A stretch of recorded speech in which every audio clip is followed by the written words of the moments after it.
সাদা চকচকে নদীর মাছ।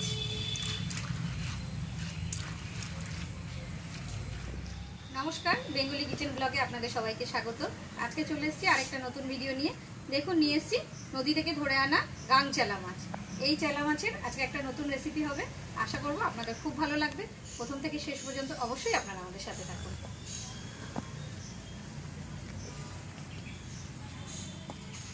মাছটা আমি কেটে দিয়ে পরিষ্কার করে নিয়ে এসেছি। চুনো মাছ তো আগে থেকেই আমি কেটে নিয়ে এসেছি। তার সঙ্গে আমি মশলাটাও বেটে নিয়ে এসেছি, লঙ্কা বাটা, জিরে বাটা, আর কিছুটা আলুও কেটে নিয়ে এসেছি। এবার আমি মাছগুলো প্রথমে দিয়ে দেবো থালা, তারপরে দিয়ে দেবো কেটে রাখা আলুগুলো।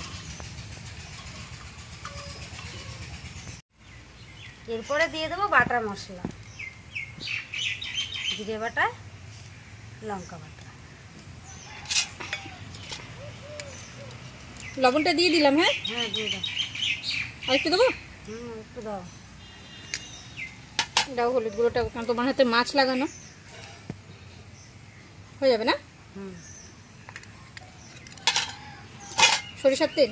হ্যাঁ, সরিষার তেল। এই ছোট গাংচালা মাছ খেতে কিন্তু খুব সুস্বাদু।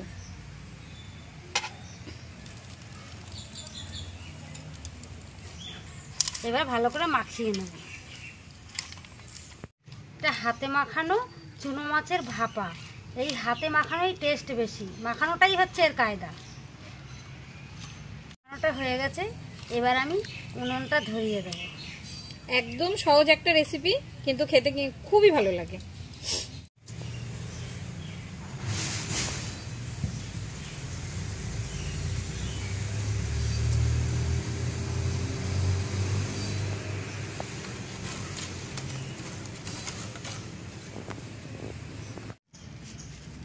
উনুন ধরিয়ে কড়াই বসিয়ে দিয়েছি, কড়াই গরমও হয়েছে। এবার আমি কিছুটা সরিষার তেল দিয়ে দেবো। এবার হাতে মাখানো মাছটা আমি কড়াইতে ঢেলে দেবো।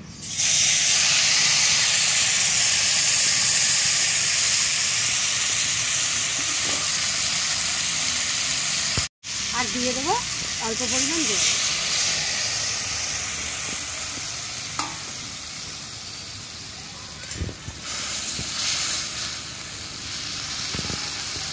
মাছটা কিছু সময় ঢাকা দিয়ে দেবো।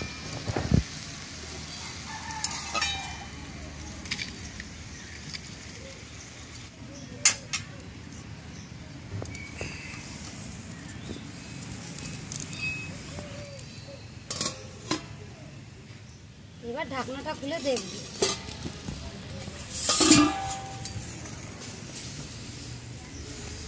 মাছটা প্রায় হয়ে এসছে।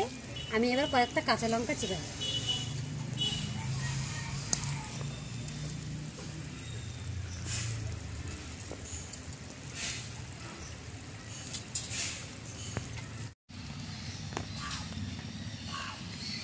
মাছটা হয়ে আসছে, এবার আমি নামিয়ে দেবো।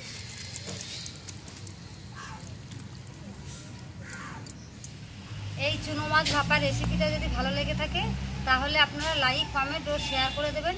আরও নতুন নতুন রান্না দেখার জন্য চ্যানেলটিকে সাবস্ক্রাইব করে দেবেন। দেখা হচ্ছে পরের ভিডিওতে। নমস্কার।